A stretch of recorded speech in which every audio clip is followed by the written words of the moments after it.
Thank you, Dr. Jones. I met Dr. Jones a couple of years ago, as he said, as he came back to Arkansas after a wonderful career. Amen.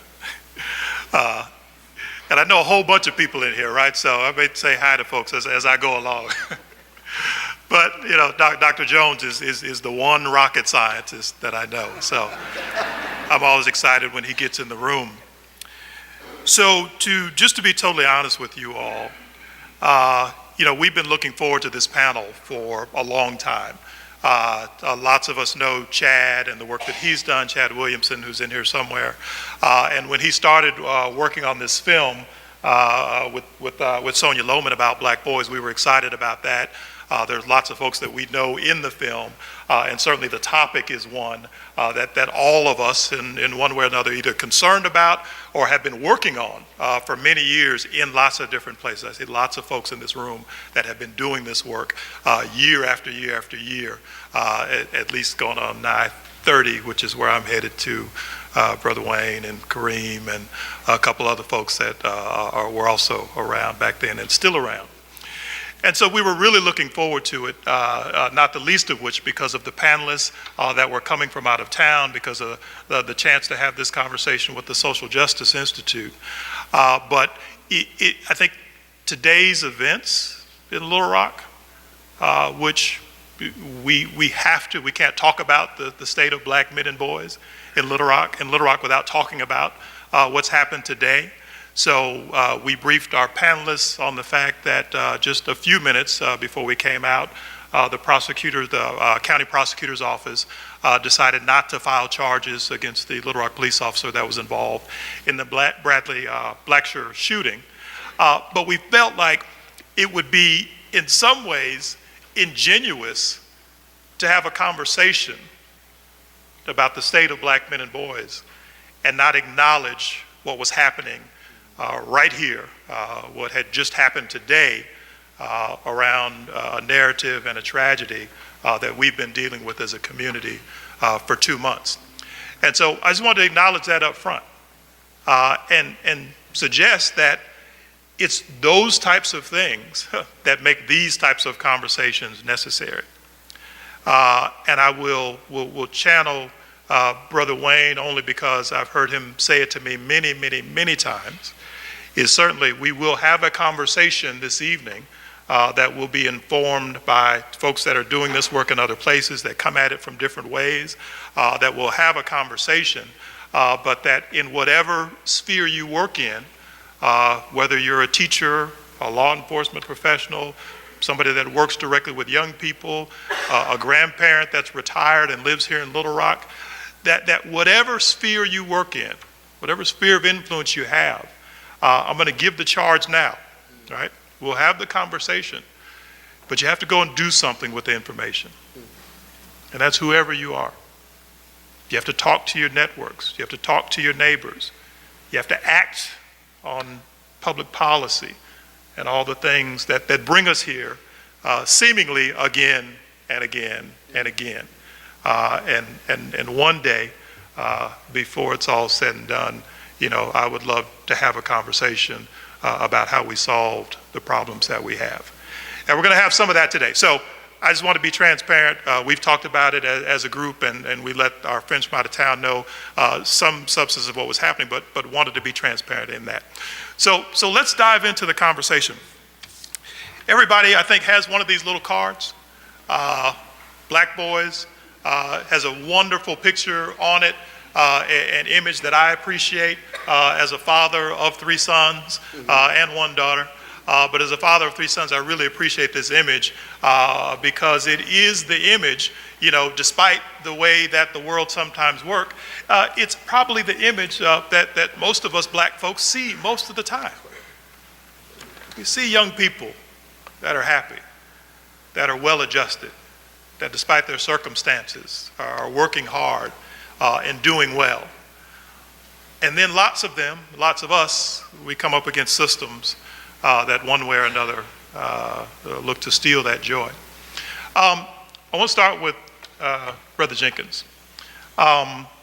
If you don't know, if you hadn't heard, particularly in the NFL, particularly over the last couple of years, player activism has become public, right? And I say become public because I think it was always there, that players in their own way, within their own profession, were always working on, but it became public through some really courageous action.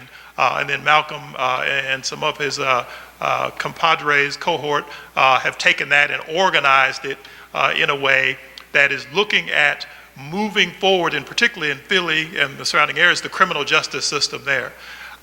So Malcolm, even as you just dropped into Little Rock today, we had a little bit, but talk about the work that you're doing that you think is relevant to the folks that are sitting here today.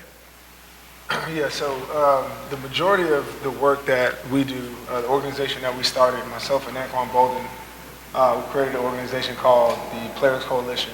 And so what we do is we have a 501c3, and we find grassroots organizations that do the work kind of every day, that are making real impacts, and we find resources to fund them, as well as bring their work to the limelight so they can get the support that they need. But we also established a 501c4, which is an advocacy group. And so what we do, we'll lobby for pieces of legislation and be able to talk to different legislators about the changes we want to see. And so oftentimes when bills come up and they need that extra push or need that attention, that's where we show up. We put pressure on whoever is in the way. We support it when we need it to go. And that's kind of how we use our platform to leverage the changes both on a grassroots level, but also these high-level systemic ways. And so while I'm in Philly, we do work all across the country. We have guys from California all the way to New York, and we work with a bunch of experts on subject matter. So one of the big deals, I was just in Pittsburgh on Monday, really in a similar situation. They have a district attorney who's been, I think he's been in since '98 and has run unopposed since '99. The racial disparities in our criminal justice system are crazy. They've had plenty of police shootings. One pretty recently, a gentleman by the name of Antoine Rose was shot running away from police, and they decided not to prosecute the officer. So really dealing with a similar situation. But one of the things that we try to do is draw attention to the importance of the district attorney being a person who has the power to hold police accountable, the person who has the power to change how you deal with crime, especially around drugs and bail and all these different things that disproportionately affect black communities. In Pittsburgh, it was like, if you're a child of color, you're 20 times likely to be tried as an adult than a white child. And so it's some things that it's not like these small disparities, they're just mind-blowing, and they're costing not only like taxpayer dollars, but there's a human cost to all of this. And oftentimes we feel it in our households, we feel it in our communities, where we have our leaders, our future educators, our innovators just sitting behind bars.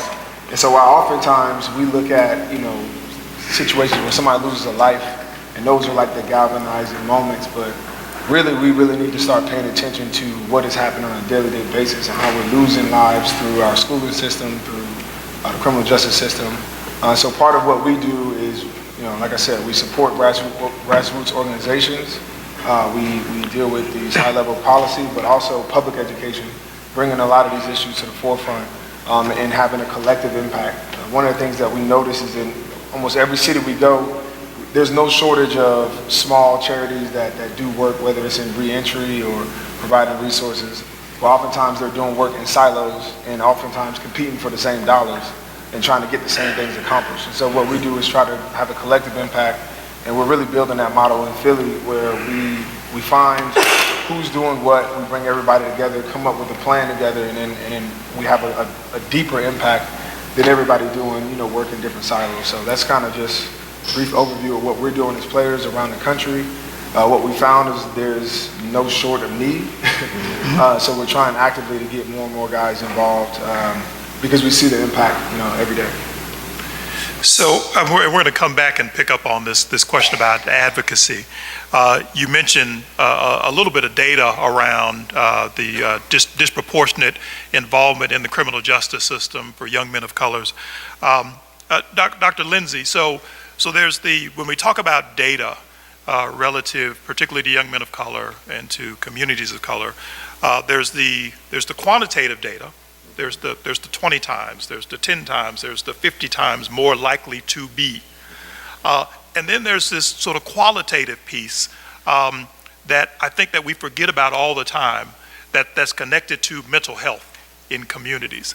Talk a little bit about your work and how the systems that we're connected to that would ideally be helping build resiliency may not be doing that specifically for young men of color.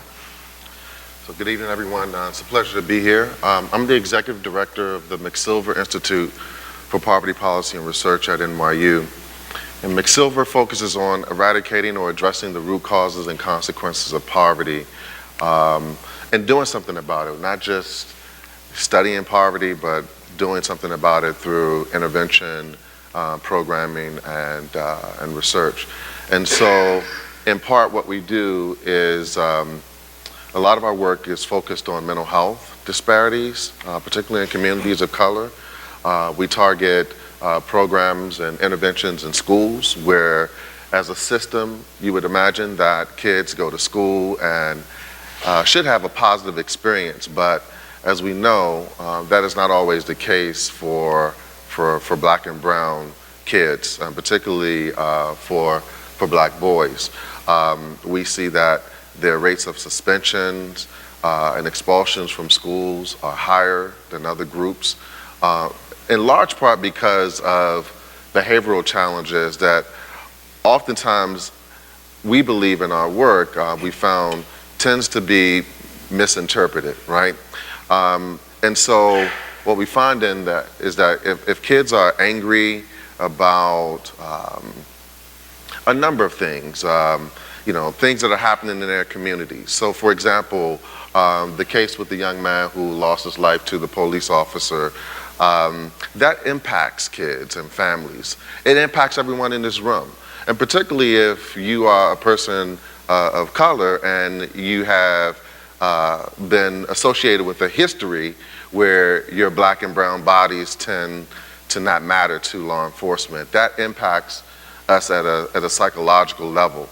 In fact, there's research that suggests that if you live in proximity to a recent police shooting or killing, it has a visceral effect on you in terms of the potential to incur anxiety or depression symptoms, particularly with the repetition and continuous viewing of this dead body and the incident, right? So, in a number of ways, what we try to do, particularly at the level of working in schools, is we try to orient school personnel, teachers, administrators, to think differently about how they approach kids, particularly kids of color, black and brown boys, and girls as well, right? It's not just boys that are the unfortunate, sort of victims, if you will, of how we, quote unquote, legislate behaviors in schools. And what I mean by that is, if a kid has experienced some of these challenges that we've talked about, police or family issues, they're angry about things, right, that matter to them. And so oftentimes what we see is that kids express their anger in volatile ways, right? They may say, "Leave me alone," and that may raise the ire of teachers or administrators, or they may act in an aggressive way. And what we try to tell school personnel is to look underneath that, right? That kids who are actually exhibiting those kinds of issues could be angry for legitimate reasons, right? In terms of what's happening in their home and in their community. And what we do find is that those kids actually do have diagnosable mental health issues like anxiety and depression that we tend to see manifest in those kind of volatile ways. And then what happens is that those kids get suspended and expelled from school. And that, in our estimation, begins to start that school to prison pipeline. And so we're doing that work in schools. Some of our programs have really, really great results. So for example, if we work with kids in a preventative standpoint, right? In terms of if they're at risk for dropping out of school, if we work with them over a span of time, 2 or 3 years, those kids are likely to have higher graduation rates. So one of our, sort of preeminent programs, Step Up, shows that if we work with those kids, they have a higher graduation rate relative to kids in New York City who are not exposed to that program.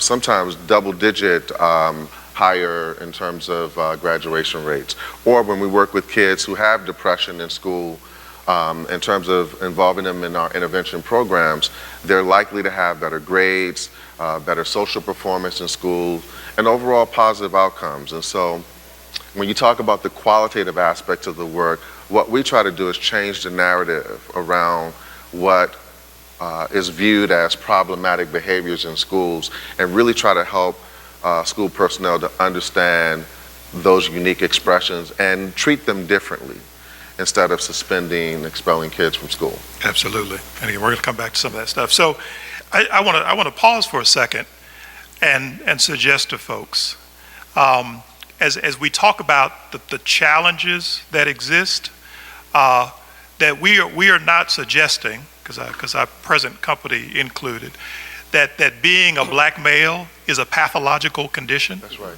Right? And I think we just, again, it's something we got to say out loud, because we're talking about, as we talk about statistics and mental health, we're talking about the impact that systems have on people that are disparately impactful on young black men. Because I would suggest that being a human being is a pathological condition. It's just that some of us have better bumpers around us, right? Some of us have better supports around us. Some of us have better systems around us. And some of us have systems that actually work for us and ameliorate, I think, I'm a preacher too, so we all pathological, right? But I'm just saying, as we talk about this, I think you got to keep in mind, right, that given the right sets of input, we're all much better off, right? And so I just wanted to lift up that conversation. And Brother Sharif, you work in the education sphere, specifically with black male educators. And my guess is that one of the things that you all work on is pushing against this sense of pathology that exists, again, I would suggest within every human being, but within every black male, just because of how we're portrayed. So talk about your work and how what you do helps to lift up the fact, that we can all be much better. And again, also, thank you all for having us. I think, both, I'm a sitting principal right now in a school in West Philadelphia. West Philadelphia, born and raised. This idea of, pathology and dovetailing that with the black male experience is not just in the media, it's not just in white America. We work with students who've ingested that idea of white supremacy so much so that, we work with a woman named Hillary Beard in Philadelphia, and she travels the country, but Philadelphia, we'll bring groups of young men together, and girls too, and we ask them questions just to see how deep they've ingested it, right? And it's like, hey, what percentage of black boys actually, or black men, have sold drugs? The numbers that they spit back to us is unbelievable. But it is what society says. And they say most, they say 60%, 50%. The number's actually around 7%. 7%. But the reaction and the response, whether it's law enforcement or how even these young men view themselves in their communities, is informed by how people, talk about them and what they say and the vicious pattern that continues. We ask them questions about, like, how many black people actually carry guns? 4% right now, maybe carrying a gun. Not in here, I'm sure, but just in general. Well, I'm in the South, right? So I didn't see no signs at the door like leave your stuff in the car. So, but I'm going to assume we're amongst friends. But that's that's really powerful in a negative way for a black child to think that about someone that looks like them, as well as about themselves, about what they should aspire to be. And so I think, one, as the founder of the Fellowship Black Male Educators for Social Justice, as well as a principal, like this battle and this ongoing conversation about who they actually are, that you're brilliant, that you're intellectuals, that you can actually aspire to be what you want to be, and to actually, part of their existence has to be resistance because of the message that's constantly put in their face. The sense of purpose has to be constantly, what we talk about is like over communicating it. And both my parents were in the Black Panther Party. And so I was raised in a particular environment, not only my parents, but 3 of my cousins, my father's cousins were also. So the community that we surrounded ourselves, and when you think about the images that they pushed on us and the children of upliftment and sense of purpose and community, was very tangible. It's left an imprint on me forever, right? And so that's some of the things that I'm constantly chasing is around the messages, the sense of pride, and also don't buy into anything that someone says about you. My mom used to always have this thing when I was a kid. I hated it, but she would always, then if anybody's gonna brainwash you, it's gonna be me. I'm like, Mom, I don't wanna be brainwashed at all, but when I got older, I understood exactly what she was saying about what society says you are and what I'm going to tell you are. So, Sister Edwards, we've talked about a couple different things here. Malcolm talked about the importance of pushing public policy at a local level, the regional level, at a state level. Dr. Lindsey talked about, how do we surround folks with the mental health and other sort of supports and services that they need, that they might not be able to access on their own. That's a public policy question. Brother Sharif here has just talked about our educational system and how things like curricula, cultural competency is too small a word, but it's the word we use, so I'm gonna use it, but cultural competency and those sorts of things can be used either for or against young people. That's a public policy question.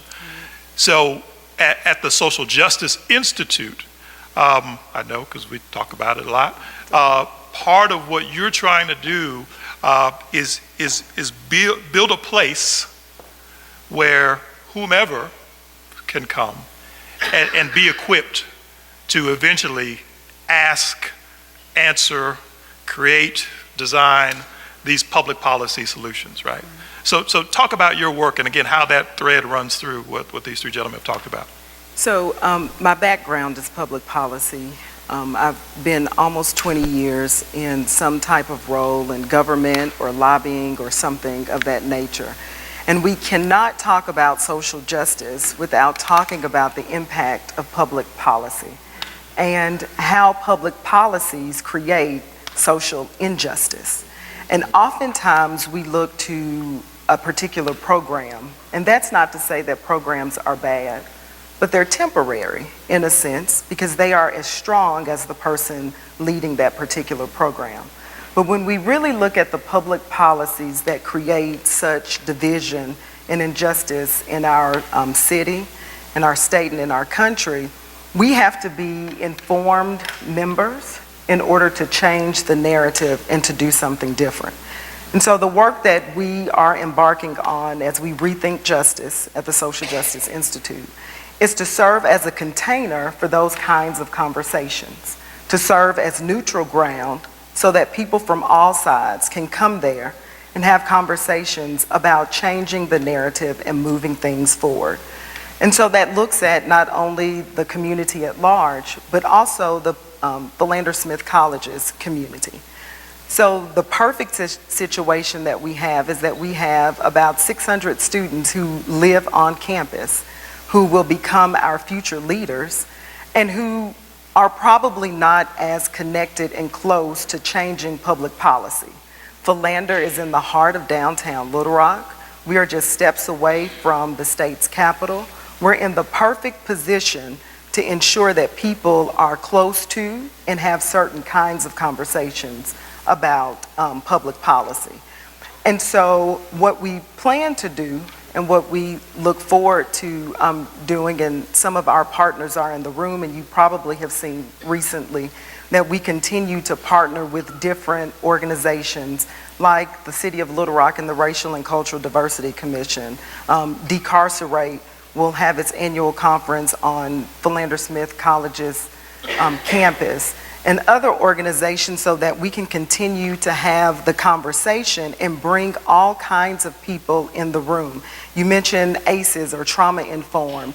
There are so many people walking around with trauma that we don't even know the name, so we can't even call it what it is, and we think that something is just terribly wrong with us, but we're not looking at the systems that created the kinds of attitudes that we're having. And so those are the kinds of conversations that we will lift up and that we will push and create a think tank for young people to decide those kinds of public policies that need to be influenced in our state.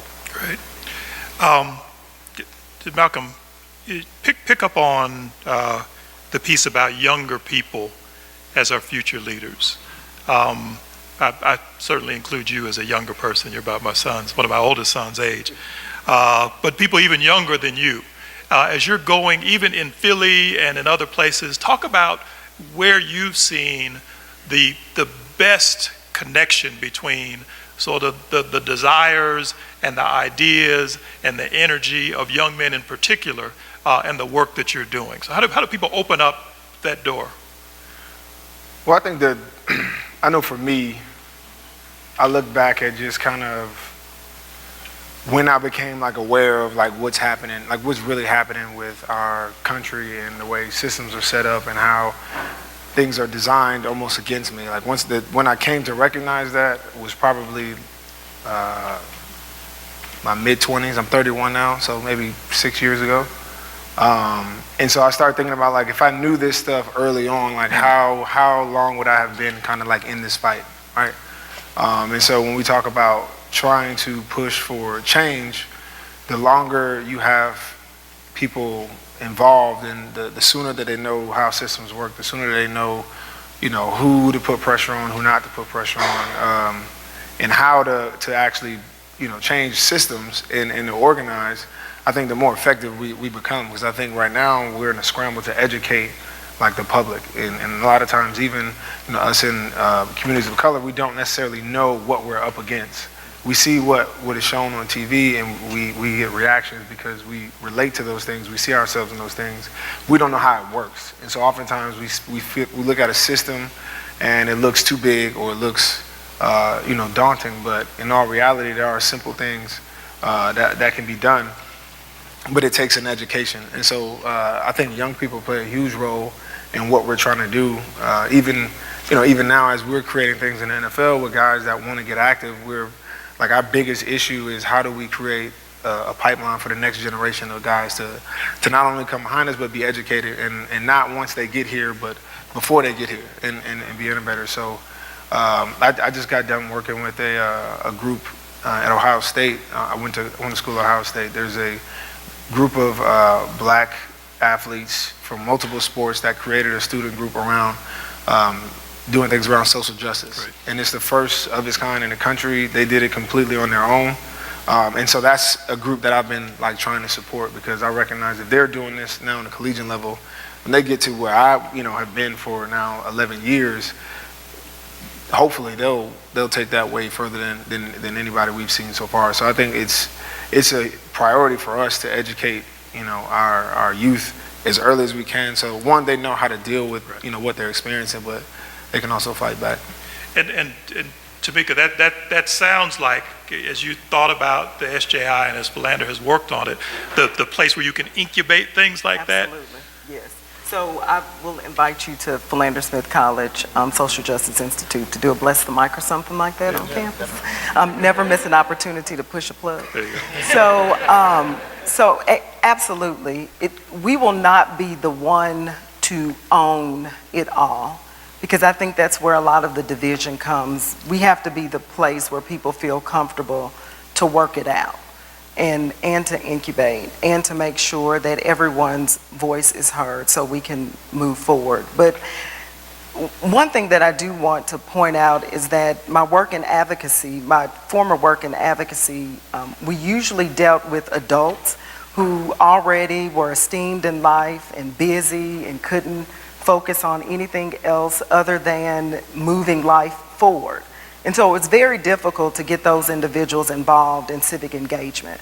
And so I believe I was leading to earlier that Philander is the best place, or any college campus is the best place where you have students on campus and you can really work out those thoughts. And thinking about, you know, your mother brainwashing you, in a sense, it is to emphasize the importance of public policy, the importance of setting your own agenda, the importance of civic engagement, so that when these young people are off into the world, it's not about pushing voter registration.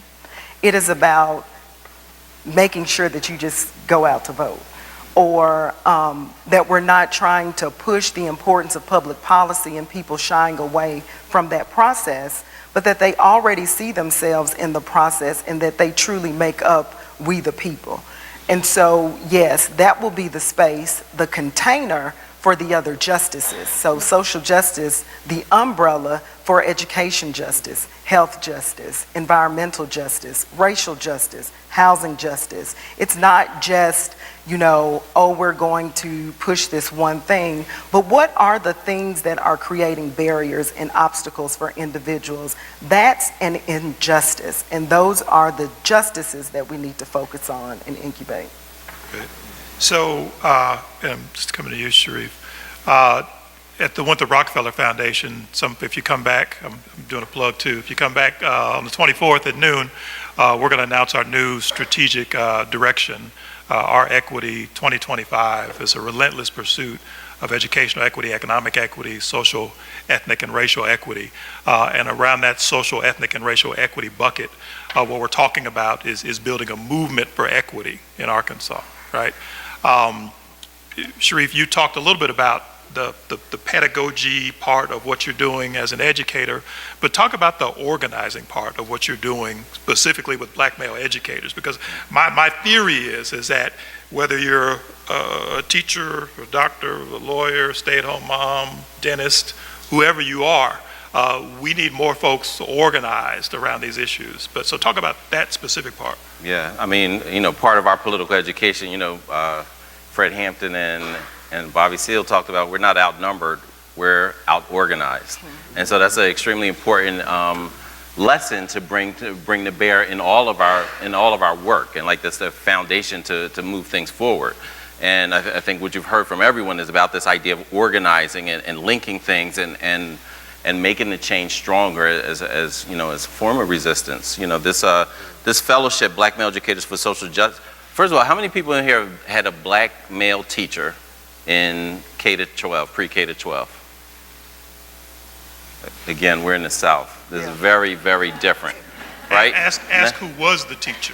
Who was the teacher? Was it a football coach? Yeah, if it take out the if it wasn't a gym teacher or music teacher, is the same numbers? Okay, a little less. So nationally, 2%. 2% of 3.5 million public school teachers are black men. 2%. And so when we talk about like the organization, the fellowship, Black Male Educators for Social Justice, the first thing that we did were two things. It was a group of black men who were talking about quitting and resigning. And I knew from my work around the country, like, whoa, you can't leave, it's only 2%. You're going to drop it down, you know what I mean, even further. So no, let's get together, let's talk, let's figure it out, and we'll create a support system, you know, between us. And one of the things that we realized as we were talking is it ended up being like altogether 17 men. I called a couple other principals and school leaders to help me mentor these young men. 17 black men, not a single one of us had been encouraged to become a teacher. Wow. Not a single one. And so we said, you know what, we're going to do a research project. First thing that we did, we went back to our schools and we said, ask your colleagues, which predominantly in Pennsylvania, 96% of the classroom teachers are white women. Ask them, when did they first get tapped on the shoulder to become a teacher? They said, on average, second grade. That's when they remembered someone, a teacher, who often looked exactly like them and said, I trust you. This is what they're saying. Not directly, they're saying, I want you to be a teacher. But when you think about a teacher, someone that we trust our most valuable resource, our own children with. And so that's what they were telling white girls as early as second grade. The black boy sitting next to them was not getting that same message. But even in our own communities, my mom was a teacher. And I even said, like, Mom, you never taught us. She's like, I didn't think you'd be interested in that. And at the time, I wasn't. I didn't go to school. I wanted to be a lawyer. I wanted to fight for social justice in the courtroom. It wasn't until after I ended up getting shot by a young man who looked just like me over a football game in Southwest Philadelphia that decided, like, you know what? I want to work with brothers like him. And I was 20, he was 19. This was like 4 months after I graduated college. Right? But I ended up at the Youth Study Center, which is a place, for kids waiting to be adjudicated, basically a kiddie jail. I didn't last a month. I didn't make it through orientation because I was depressed. I'm like, shit, this is not what I was. And they need great people too, but it wasn't the right fit for me. And right at that time, there was a Cheney University, HBCU, School District of Philadelphia, and a nonprofit called Concerned Black Men joined together and said, you know what, we're going to recruit black men to join the public school system. Because one, all the trauma that we're talking about, we either, as black people, we're either going to create our own, or we better flood the system and protect the children that are there. And that is absolutely important, because a lot of times we talk about trauma, and Dr. Lindsey talks about this a lot. Everyone, it's very easy to talk about trauma and start looking at black people's homes and communities and say, yeah, that's where all the trauma is. How about that trauma that's being manifested in schools? Right.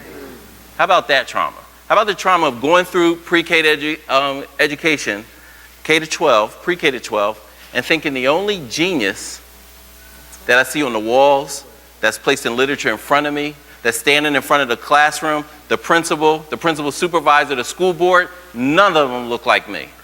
How traumatic is that? Because what is that saying?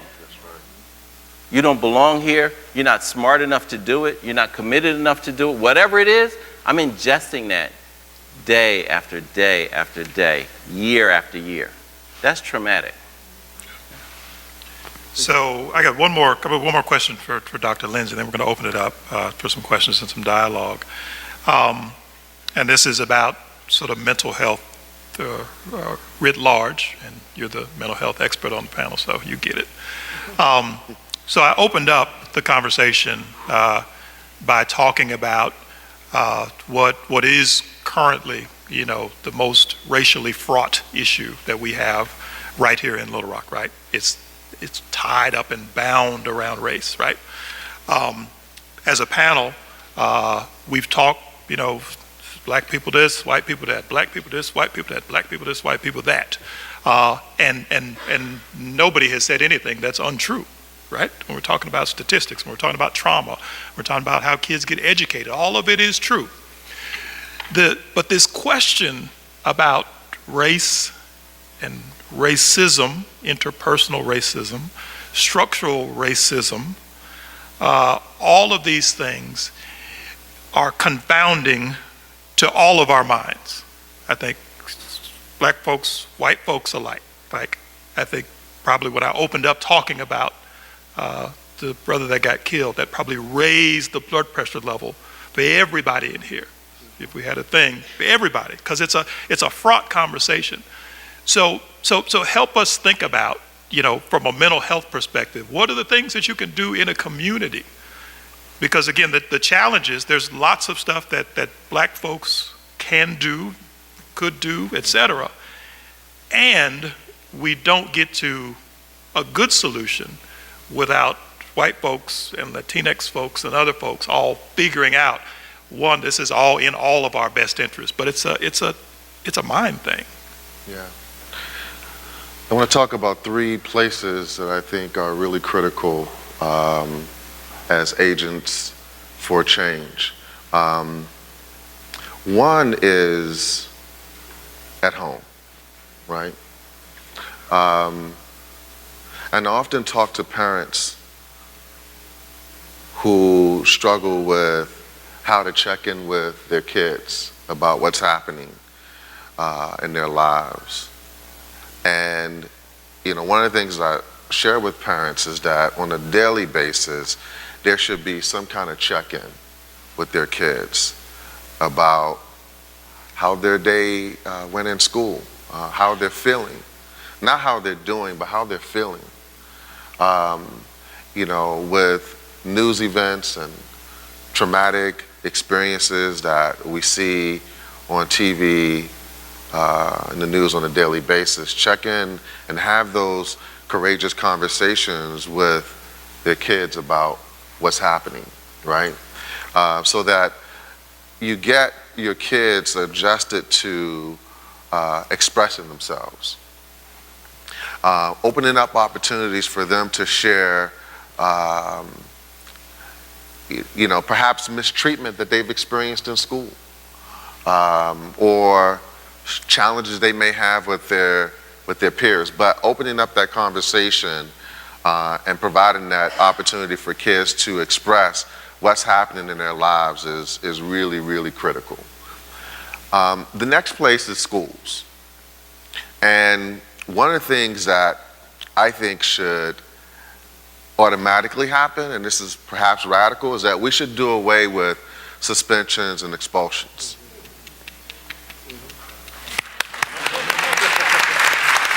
I'm waiting on y'all. Because most of the times, suspensions and expulsions from schools are layered in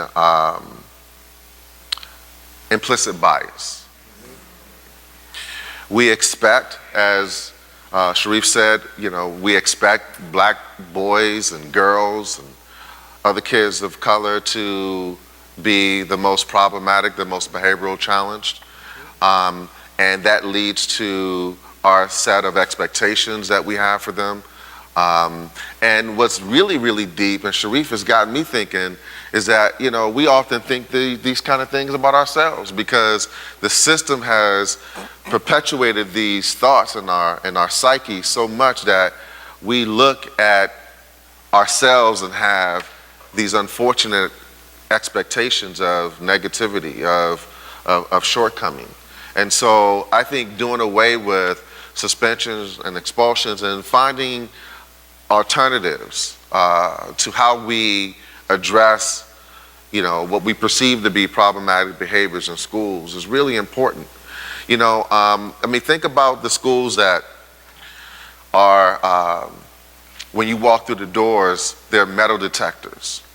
Think about what kind of, sort of psychological impact that has on a kid that walks through a school door with metal detectors and police officers awaiting them. And so there's been all kinds of great efforts around the country. Oakland, California is one of the leading cities. New York City is behind Oakland in doing restorative justice practices, right? Which are doing away with suspensions and really helping to understand what's underneath those behaviors. Putting kids in the mindset of being prepared to do well in schools is really important. And then the last entity I think that's really critically important is the church. It still bears truth that the majority of black folks in America on Sunday mornings will find themselves in church. And churches and ministers can be really critical in terms of not so much demonizing mental health, but really opening up the narrative around hope, around the fact that addressing these issues are really critical to our well-being. I really, sort of reflect on it as like the pink elephant in the room that we don't talk about in our community.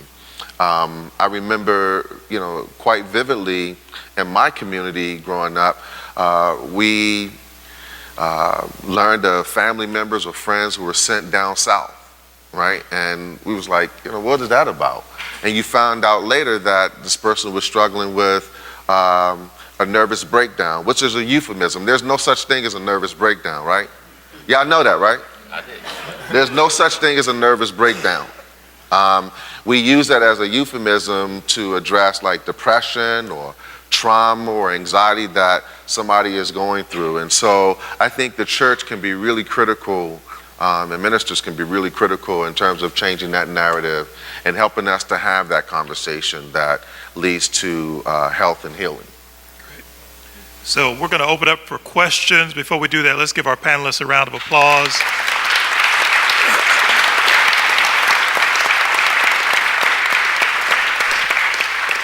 So that they can relax a little bit, as we say, let your shoulders, drop your shoulders from your ears. We're going to just talk a little bit with the folks that we've got here. I will, am I doing questions? Should I continue to do questions, Nikolai? Yes? Okay, all right. Come on, Doc. How you doing? My name is LaRon McAdoo. My question is, what is white people's role in your initiatives? And I once was asked a question in an interview, how many times have you been discriminated against? My answer was, I don't know. I'm not in the room when you don't pick the application. I'm not in the room when you say the racist joke. I'm not in the room when grandmama says something. I don't have the power to even know how many times I've been discriminated against. So once again, my question is, what is white people's role in your initiatives? Go ahead. So I was just speaking on this. Recently, I had a white person ask, what is it, we're talking about allies, and it's not just enough to be an ally, to be like in this room, you go to all of the black functions, you read all the books, you know all the dialect, you can check I'm not a racist off, you feel good about where you are. That's not helping. So like what we need is similar to what you said, is not only, because we have a lot of too, you'll come in, you'll learn it, and then you go champion it, all right? And then you're out in front of it, kind of like hijacking the narrative. We need access to the rooms that you have access to. And so if you have the ability to bring us to the table, and because right now the biggest part of a lot of these things, you see it even if we take it out of the context of our systems, you look at just these designer brands or companies that are making all of these mistakes and losing a bunch of money, and oftentimes we look at like their branding or their advertisements, you're like, who approved that? Oftentimes it's probably because they don't have any representation in the room. And so the biggest thing is we need representation at the highest levels of all these places that we oftentimes don't have access to. So if you consider yourself an ally, bring us into those spheres so that we can bring our issues to the table. That's one of the things that even myself as an influencer try to do. I don't try to step up on the mic like I'm the expert on the matters. I bring along community members that I know do this stuff on a daily basis and give them an opportunity to be heard. And I think that's kind of the most effective place in which people who consider themselves allies can play a role in this entire movement. Great, thank you. Wherever the microphone goes. Good afternoon. My name is David Coleman. I do a news talk show here called Black Focus Radio. And as I look around this room, I know that card said black boys. I don't see many black boys. And what bothers me about seminars like this is that quite often we have seminars to talk about our black boys, but we don't even invite our black boys to hear what they have to say. That's point one. Point two, as we talk about trying to solve the problem with black boys, I want to read some statistics to you, and I'll be real quick to you, okay? Because this is key, because we never talk about black fathers and their relationship with black boys, okay? So here are a few stats for you. 5 times more likely to commit suicide, 9 times more likely to drop out of school, 20 times more likely to end up in prison, 10 times more likely to abuse chemical substances, 32 more times more likely to run away. It goes on and on and on. So I guess my question to policymakers and people in here, why aren't we talking to our legislators about changing how they address fathers, custody, child support? If I'm a young black father who is poor and can't pay my child support, I go to jail. If I'm a young black mother and can't pay child support, I get welfare. We have to equalize the playing field. And if we don't begin to address fathers and how they interact with their children legislatively, then we're going to continue to have this problem. And as I sat here and I thought about it, I'm hoping you all have reached out to Dr. Kunjufu, because in 1984 he wrote 4 pamphlets called Countering the Conspiracy to Destroy Black Boys. I interviewed him 3 weeks ago, and I asked him, I said, Dr. Kunjufu, where would we be today if people would have listened to what you said in your books? And you could tell in his response that he was frustrated because he wrote those books in 1984. Oh, you understand what I'm saying? So what I would like to hear people talk about is how are you going to address fathers and their relation. I'm not talking about deadbeat dads. I'm talking about fathers who want an active relationship with their children, but they cannot have them. And if you can go back and read the story that just released in Detroit about the father who was paying child support, found out that the job was not taking enough out, he went and paid it up, and then the judge threw him in jail. This is real. This is happening every day. So until we address the issue of fathers and how legislators deal with fathers, and particularly now that we've got so many women running for office, certainly someone needs to ask them, what are your thoughts on fathers' rights and the relationship with their children? Thank you. I'm coming over here to Moody, but Tamika, talk about to get back to the public policy thing. Yeah. And then Doc, jump So in. I was chomping at the bit on that. So thank you, Mr. Coleman, for that. But I often think about the other individuals who should be talking to policymakers, because who else is talking?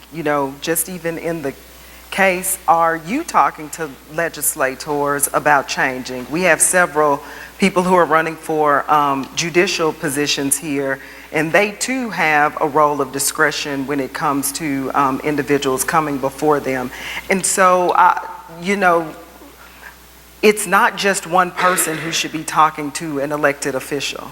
We all got to have these conversations. We all have to submit different kinds of legislation and suggestions and everything to policymakers so that they can change the landscape. So I've talked to legislators, I've even talked to the folks who are dealing with the fatherhood initiative here, but it takes more than one person talking to a person who can change legislation. Absolutely, and I appreciate it. I took that as a question and answer and a demand that we do something. Doc, jump in. You were gonna, and then coming to Moody next. Well, a couple of things. One, I would be remiss not to acknowledge the great contributions of women and mothers who have held families together when there have been challenges with respect to, if you believe in the family formation of a mother and a father, because we have all kinds of formations of families.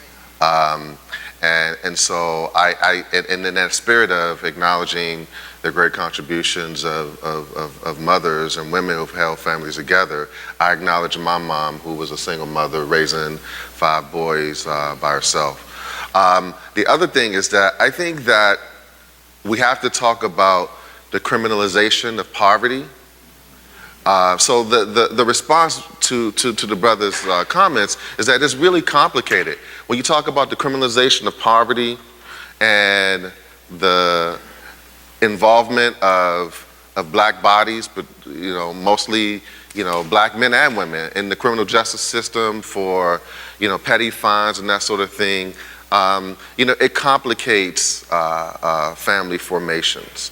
We work with kids a lot who have depression, anxiety, trauma, and the number one issue oftentimes that these kids have is that their parent is not with them for whatever reason. It could be incarceration, it could be death. And so I think that it's not enough just to say, we should be talking to policymakers.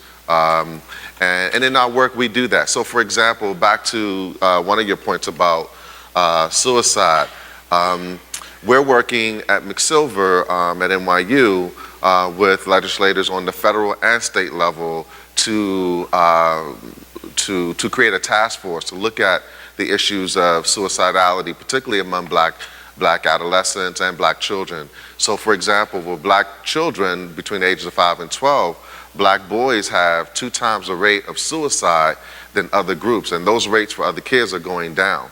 when you look at adolescents, we just analyzed some data looking at suicide attempts. For all other racial groups, suicide attempts are going down except for black adolescents, where suicide rates are going up in terms of suicide attempts. And so we are talking with and working with both state legislators in New York City and federal legislators. I can't say much about it. I look to Rose. Rose, can I say anything or no? About our task force on the federal level. I can't say anything about it yet, but there will be some news. So we're doing that work, right? We're doing that work. But I just, I think it's complicated. And it's not just, a matter of demonizing fathers. I think there are complications that we should be addressing, like, the criminalization of poverty, that is more of, I think, the issue around what's happening with families and fathers in particular. Moody. Greetings, everyone. I want to point out something in this conversation that might be confusing people, because you guys don't look like the problems that you're talking about. And, I know sometimes, we get lumped into this monolithic group. So I want to talk about the streets as it relates to kind of this whole dynamic of what's happening with our young people. Because I do think that people need to understand that the streets is probably the thing where most of this drama happens. Now, these guys represent a more insulated group to where they're not going to feel the pain that the guys on the street are going to feel when the police start shooting. They don't shoot at PhDs for the most part. Now, they do, but you have a whole community. Well, but you know what I mean. You know what I mean. And I'm saying, well, let me be a little clearer then. Let me be a little clearer. That, here, what we're dealing with is you have a whole community of guys that are not plugged in, and people don't show up for them like this. Like, we're at the Clinton Center. The drama doesn't happen here. The drama that happens is on the street. The place where the kid got shot, my son gets his hair cut there, on that corner in the barber shop. When we're talking about, over there at BCD or at Hoover or the places where, those zip codes, there are certain zip codes where this whole thing takes place. So most of us are safe. We're not even having the same conversation. My point is to say that, we get information, we get resources. These guys have access to people like you. They're the ones that can get you to show up at this place and be concerned and take pictures and have pretty stuff. But the real issues, those guys that are at the parole office, for example. I was there last week watching a guy get his parole revoked, and he was on his way back with those shackles on, of these kids that are dying, and we know their names. And so here's what I'd like to just say, and I know I'm on a soapbox, I didn't have a question, but I'm in here in this community. I've been singularly focused on this issue for the last 10, 15 years. So I consider myself a foremost expert in Little Rock on this topic. And so every week I'm meeting with guys from the gut, guys that are from that demographic that aren't making it. And they've been doing the work in their community trying to make an impact quietly, because they're the ones that are hurting. A guy told me this last year, and it stuck with me. He called me and he had been crying. And he's a big old dude from the block, penitentiary, in the street. And he was frustrated because he had lost another kid. This is number 4 from right here in Hanger Hill. And these are kids that he know, right? He says, man, I watch TV. I see your kid doing well. Your kids are doing fine. But he said, I don't know if mine going to be here when I come home. And that set with me. Because I come to the meetings and I hear it, and everybody's going to be, I do this all the time, so, this meeting doesn't excite me. I hear the information. I've done that work with Ed Bush and Sean Dove and Saab and Black Brown, College Brown, all over the country. They're doing all kinds of stuff, but we rarely get to this thing on the ground that impacts you. Those kids are getting jumped at school. They got dope coming in there. So it's a whole world, a subculture that exists right here in Little Rock that we miss because these conversations don't go that far down. So I'm going to get off the soapbox and I'm going to say this. Get your pen out. For those of you who are seriously interested in this issue and would like to be someplace on Tuesday talking about it, my email is kmoody@thebighomies.com. And then we can talk about it. I can send you an email. We can have this discussion online. But I have something for white people, for black people, old people, young people, rich people, poor people. There's a place for you at the table. It won't be cameras. It won't be a lot of fanfare. It'll just be us with our sleeves rolled up trying to fix the problem. kmoody@thebighomies.com. I'm Kareem Moody. Thank you, Moody. Can I add to that? Yes, sir. So I think that's like part of, mind you, us three, we're not from here, so I think that's more for the group.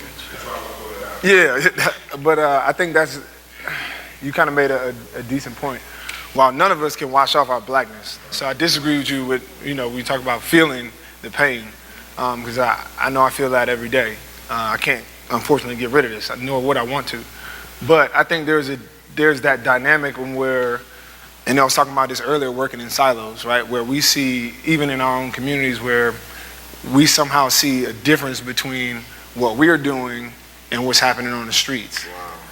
And I don't think there is. Everything that we're doing, there's a need for people at all stations of life, right? Because there's work to be done. And oftentimes we'll go to communities where there'll be on the grassroots, they're tight. They're organized, they have things, but they don't have the ability to get into the office of a legislator. They don't have the ability to get to the ears and draw attention to the things that they want. And so there's a need to have people like us. And then there's also,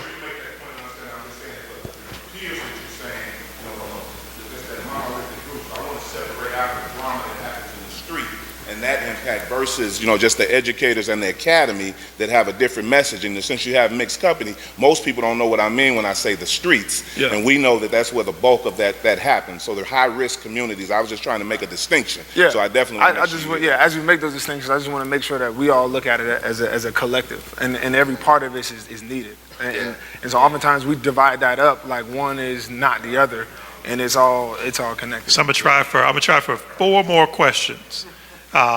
We've got blue jean jacket, 1, blue shirt, 2, red with cap, 3, and Doc and the bow tie is 4. And we'll see how far we get. All right. Good evening. My name is Henry Cleckley, and I'm an assistant principal, part of that 2% that you were talking about. I've been doing it since 2003, and very excited about the work that we're doing right here in Central Arkansas and Jacksonville. Had a question for Dr. Lindsey. When you mentioned about not getting rid of suspensions and expulsions as a whole, part of my role is being a dean of discipline, and we do restorative practice in our school.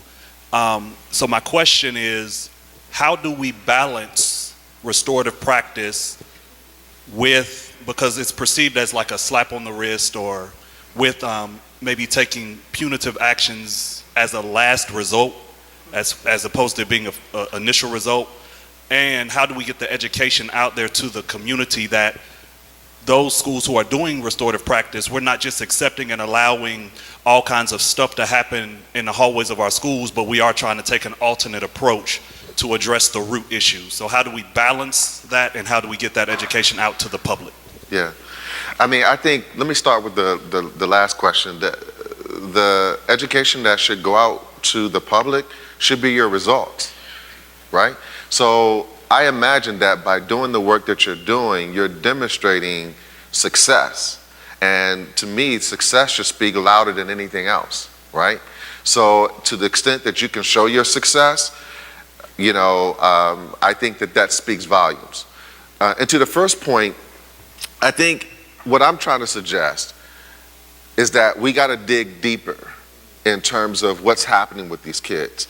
So for example, a colleague of mine at NYU has found that kids who exhibit behavioral problems do so at the end of the month, right?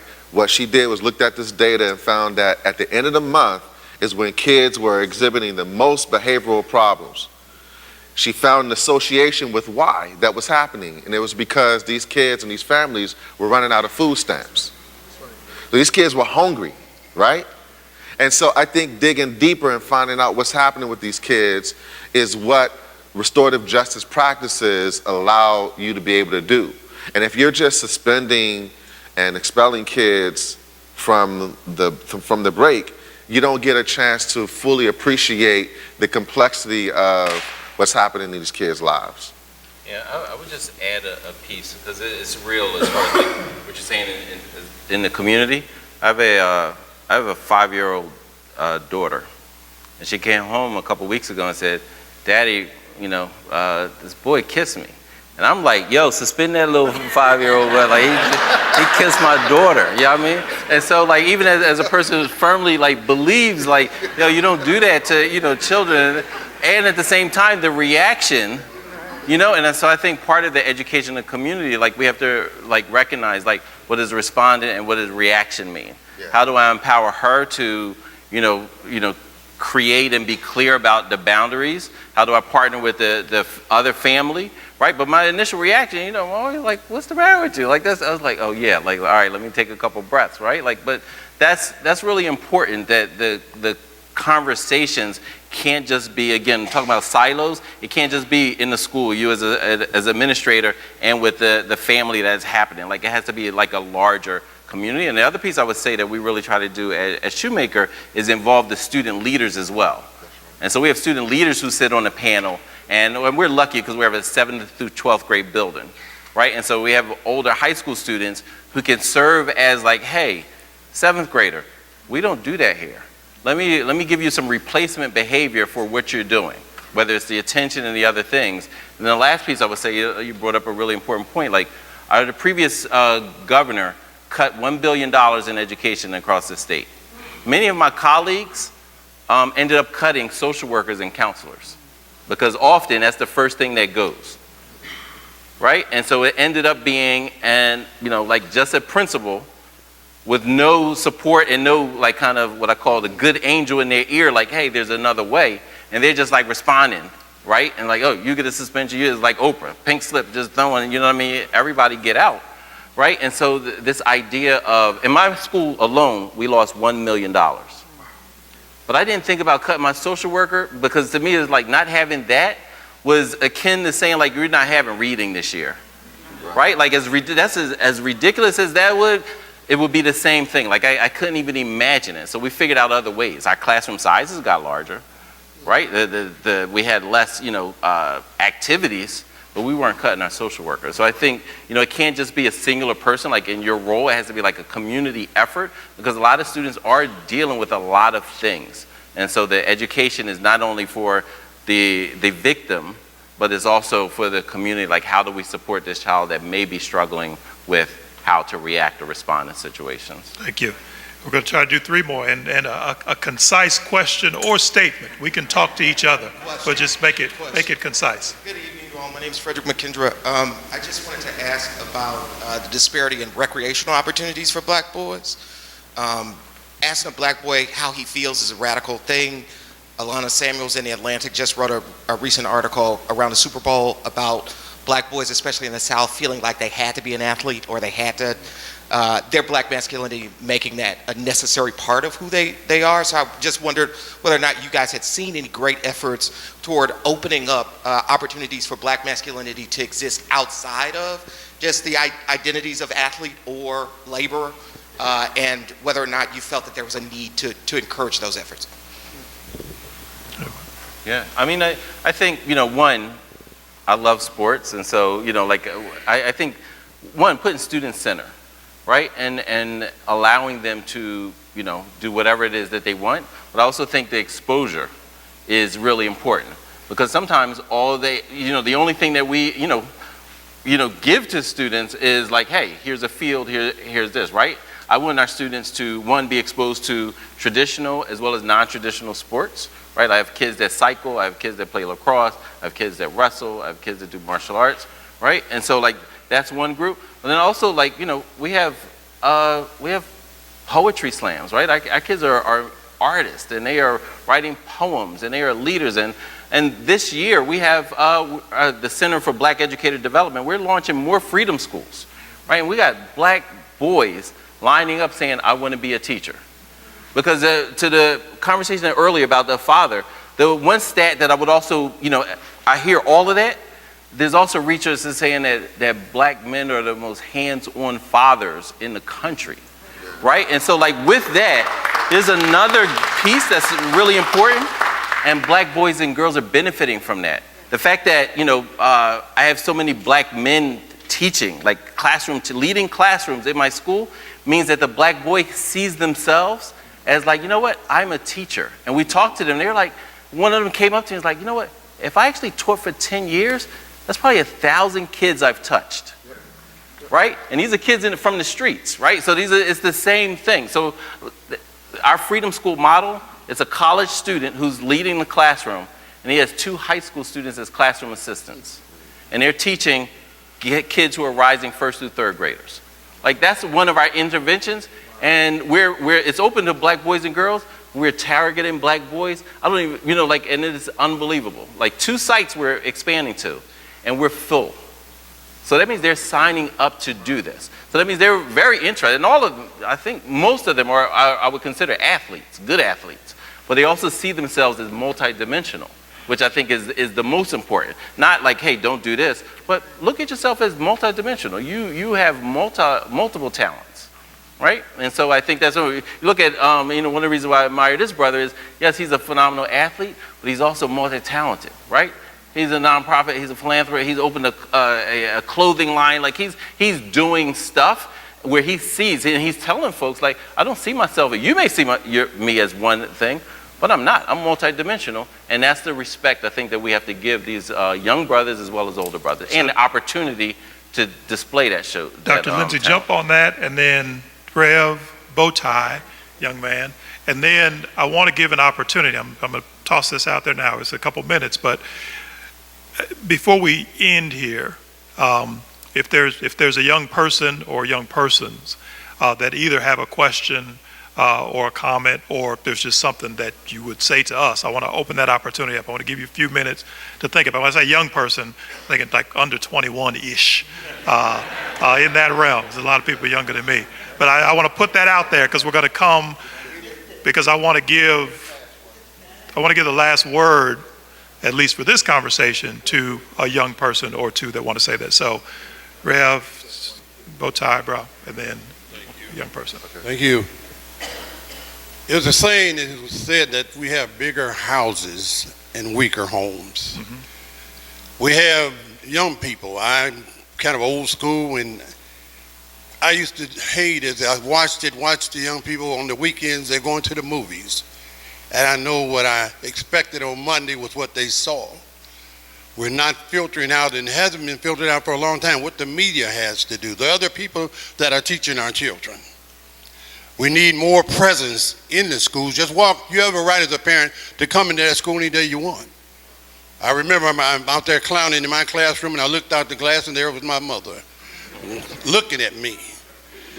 We need you in the schools. I taught school in Detroit. I'm not from the South. I taught school in Detroit, Flint, Pontiac, all these cities, predominantly black cities as they call it. Worked a few years with first offenders, Job Corps. The message you need, and we do need discipline. These young men, all children, you can't teach without discipline. But I suggest that we filter out, because we are what we eat. We have become complacent with who's teaching our kids. We have not taught them, and we have not stood against them on the things that they're entertaining, being entertained with. The very fact that some psychologist spoke the other day and said that these young children, 3 to 5 years, are with these phones, are more likely to have some HD learning disability. 3 to 5 years old and working with these phones allow them to become some learning disabilities. We've got to make presence known, and we have to stand up with the purity of this is how it should be done, with correctness. I've worked with those young men. They taught me more than I taught them. But we must stand strong and be consistent. They look at us, and our parents, they're angry because their parents lied to them. To some degree, they said that they didn't drink, they didn't smoke dope, they didn't do all of these things. When you need to sit down and tell your kids the bad experiences that you had, when you tried these things, or your uncles and all, whatever examples, they look around and they begin to see the street in you, and you don't even know it. They've already picked your pocket. They've already seen the truth, and they kind of lose hope and faith in you because you're not standing up and being honest with them. So we need this honesty. We need this integrity. And as we confess to our own problems and things and our own weaknesses, they're tired of being lied to. That's a fact. Thank you, Rev. Young man. Good evening. My name is Robert Webb, and I am the Assistant Director of Sorority and Fraternity Life at Henderson State University. I do want to say that we brought 10 young men. I won't say black boys, but we brought 10 young men here tonight. One of the things that I found hard in developing Greek life, so to speak, is they don't know who they are. They have identity crisis. And I feel like for all of these things to be sustainable, like policy and building up our communities and advocating for them, in order for these things to be sustainable, they need to know who they are. And when you talk about Brown versus Board of Education, they know nothing. When you talk about the Little Rock Nine, nobody can name anyone from the Little Rock Nine. So what are some ways that we can help these young people self-actualize so that the things that you all are doing can be sustained? And what are some things that you all are doing in these initiatives, in these efforts that incorporate some type of heritage? Because we say all the time, you can't know where you're going unless you know where you come from. And one of my favorite authors, Paulo Coelho, says the act of self-discovery will cause us to accept that we can go further than we expected our own selves. And I feel like if we help them understand who they are, where they come from, their rich heritage, they will begin to know and understand that they can go further than they even thought or imagined, because they come from these rough neighborhoods, and most of them are first-generation college students, but when they get there, they don't have, they're not empowered, they don't have the strength to know where they come from to help them sustain through college. Statistics show that we're going to college in big numbers, but we're not graduating in those same numbers. So what are some ways that you all are empowering these young people through history to find out who they are so that these successes can be sustained? Sharif, give me 30 seconds on that. Oh, 30 seconds. Ooh, all right. Your whole career. One of the things that we did was create a course. So all our 8th graders, they take a social justice course as 8th graders. That's their history course. But they're not just studying social justice altogether. One, they study Little Rock 9, and they can name some of them, right? But what they study is youth activism in South Africa and the Americas. And so they can see themselves as change agents and feel empowered, like, whoa, I don't have to wait till I'm gray hair like El Mekki to do something. Like, I can do that now as an 8th grader, as a 13-year-old. And that's the other one, and this goes back to what white people can do. And it's, don't just be, allies. Also, be co-conspirators. Be co-conspirators and be anti-racist, so that every time bringing people to the table and knowing whose voices are not there. We can do that as white educators as well as the black ones. And so this idea of windows and mirrors. Make sure that the children, the youth, don't just have the windows to see whiteness all the time on TV, the literature, what's on. You go to most schools, you think the only genius is Einstein. What about the black intellectuals, right? And so making sure, well, white folks got to learn about it too. As I said, Pennsylvania, 96% white teachers. So I can't just rely on brothers like you to do it. We have to make sure that other folks who are there are also doing it. But the white kids as well, all they get are mirrors, right? Who's in front of them, the literature, all of that is a mirror reflecting of them, and that needs to be shifted too, where they see windows and see their brothers and see oh, this history, it ain't black history, it's American history. And so that informs both the negative policies that creates the injustices as well as what they need to do to fix it. Great, thank you, Doc. So some young people, come on, sis. Hello. Hello, my name is Jamie McAdoo. I'm a senior at the Little Rock Central High School, and one of you mentioned poetry slams, and I'm actually a spoken word poet and a published author of a book of poetry. Thank you. My question is, where do you draw the line between being a victim and being self-reliant? And what I mean is, in the black communities, not just with black boys, but in the black communities in general, there's a lot of setbacks. There's educational barriers, economic barriers, political barriers, the jailing system barriers. There are all these things that are designed to set black people behind and to see them fail and not succeed.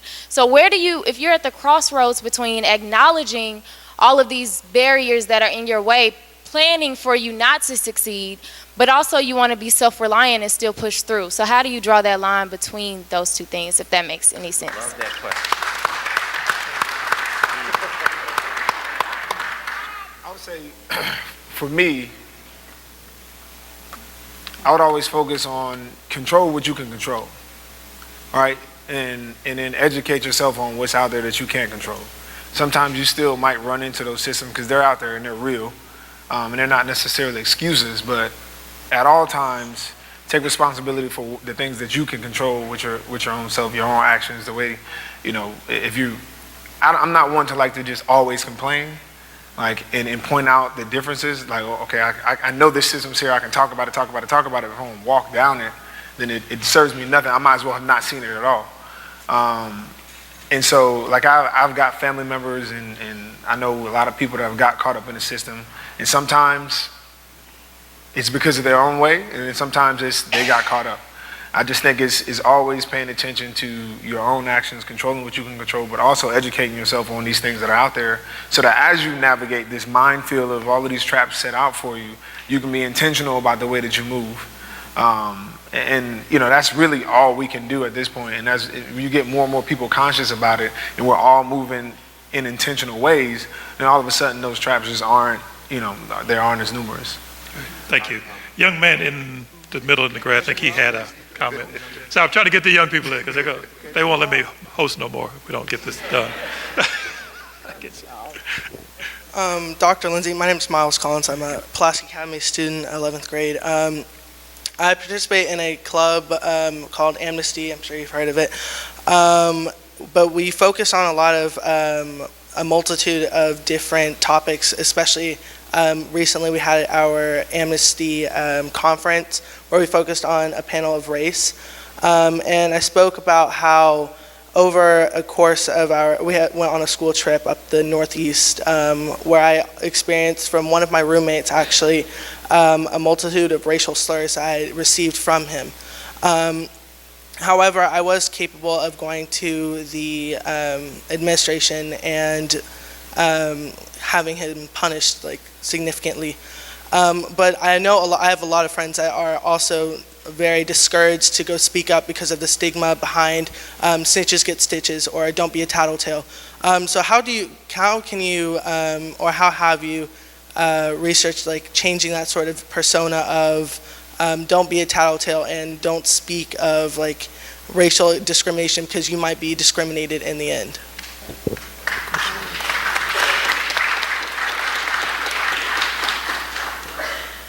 How have I dealt with it? A couple things. One, I mostly grew up in a black environment, right? I grew up in Southeast DC, the streets, and I was so most guys in my community did not. They got caught up in the system in some kind of way. I mean, even a couple of my friends and my brother, right? And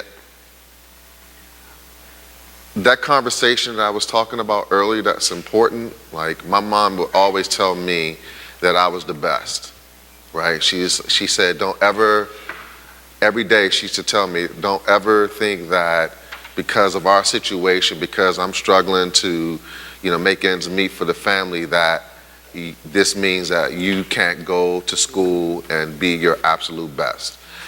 I expect A's, not B's. I expect A's. So her expectations were really high. And what I'm getting at is that I got teased sometimes for being a nerd. Why do you always have to study and that sort of thing? And, Chad asked me to talk about future orientation, which is, a concept related to delaying gratification and thinking about your future. It has two concepts, it's hope and it's optimism.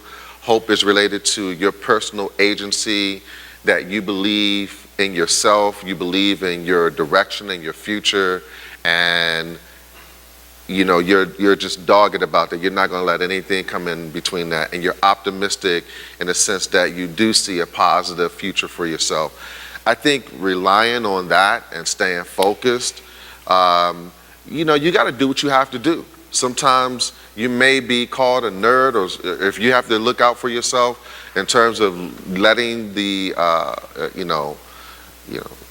the authorities or whomever know, your teachers about, somebody who is mistreating you. I mean, you just have to look out for yourself and your well-being, and don't worry about what people are going to say in terms of you being a snitch or whatever, because at the end of the day, you got to do what's best for you. You got to do what's best for you in the way of what is it going to take for you to be free of mind, clear of mind, to be able to focus on your future directions, and it's not about anybody else but you. And so I think, just focusing on that and keep at it. Great, thank you. So we've got two more young people that have questions, and y'all don't rush out now that the young people start talking. Charge it to me for waiting so long. So the reason I want him to yes. speak is because these three guys right here, Yeah. They were in some of my classes, and they're on the poster. Excellent. So, there you go. and this guy right here, this guy Sean, he's actually in the film, and All so right. that's him on that poster, and then obviously with his two brothers. Absolutely. So Chris wants to ask a question. Yeah.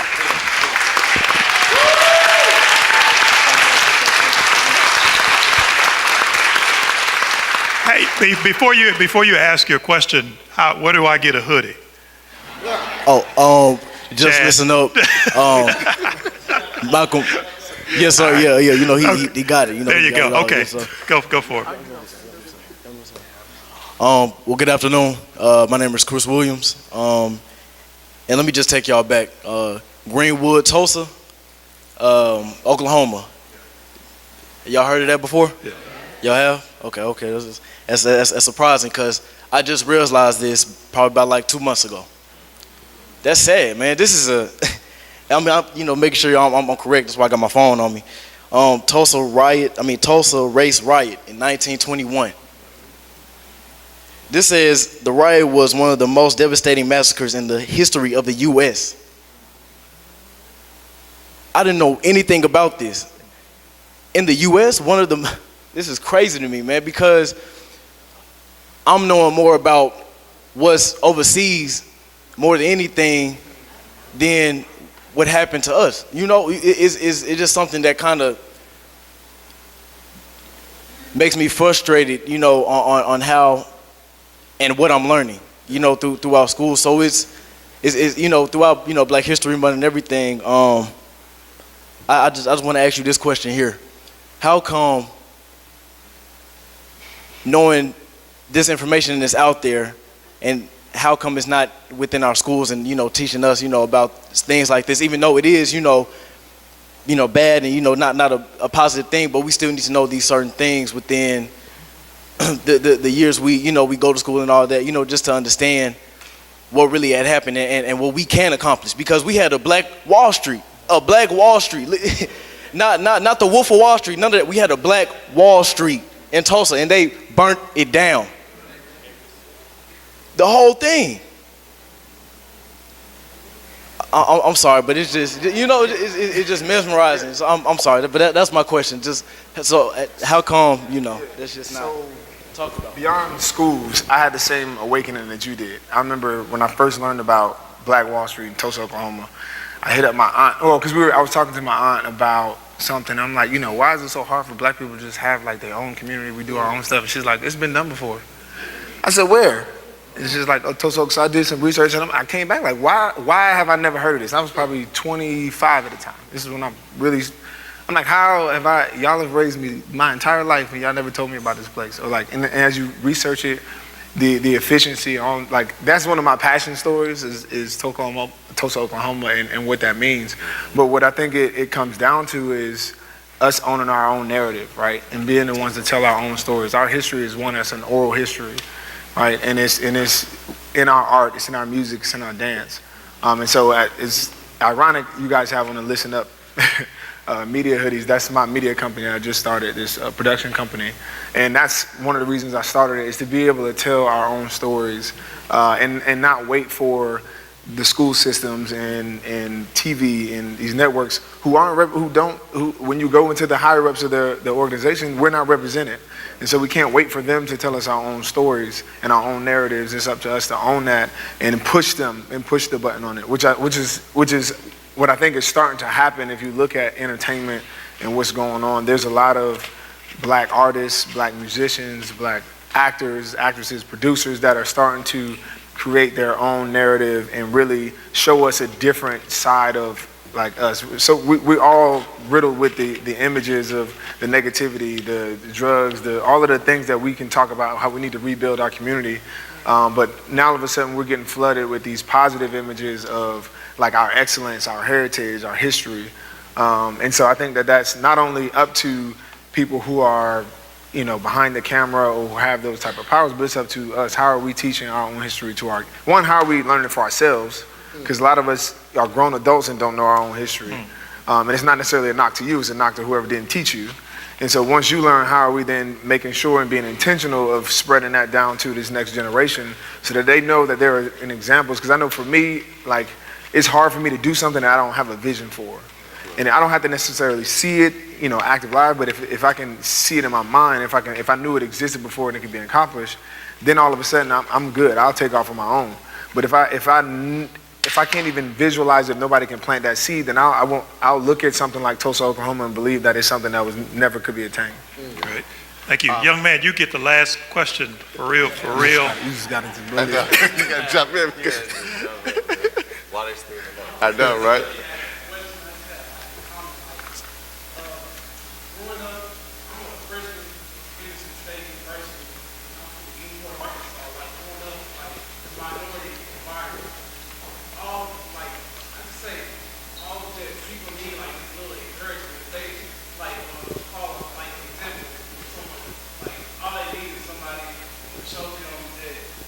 Do better than whatever, like than what's they expected in the environment, in order for them not to fall under the category to being a statistic. They just need a little encouragement, somebody saying that they're proud of them, just leading by example, because if they don't get exposed to those things, I feel like they're just gonna feel comfortable and get content in the environment that they're in. Like a lot of friends back home that didn't go to college, I feel like they're just afraid to fail, but you can't be afraid to fail, because failure is going to come with success. In order to be successful, you're going to have to fail a few times, but you got to get back up. Thank you. Those are good closing words. You cannot be afraid to fail. As we think about the state of black men and boys, we find ourselves right here in Little Rock in a challenging moment where maybe we don't know what to do, or maybe we do know what to do and may be afraid to do it. I think the message that this esteemed lady and these gentlemen have brought us here today is that, one, there are other folks out there doing this work. There are other communities that are making progress. There are mental health issues, there are educational issues that we need to figure out how to wrap ourselves around ourselves. And that includes black men and boys. And that's whether you white, black, male, female, or otherwise. You know, we're all in this together. And somebody somewhere said, you know, we're going to live together, we're going to die together, we're going to fly, or we're going to fall. But either way, we're going to do it together. And what we're committing to, the universal we, including the Winthrop Rockefeller Foundation, is continuing not just to make spaces for these conversations, but as Moody suggested, as lots of other people have talked about, you know, figuring out how to create the conditions where people can act on their own ideas and their own desires and their own needs for their own communities. So thank Sister Tamika, thank Brother Malcolm, thank Brother Sharif, and thank Dr. Lindsey for coming. We appreciate you all.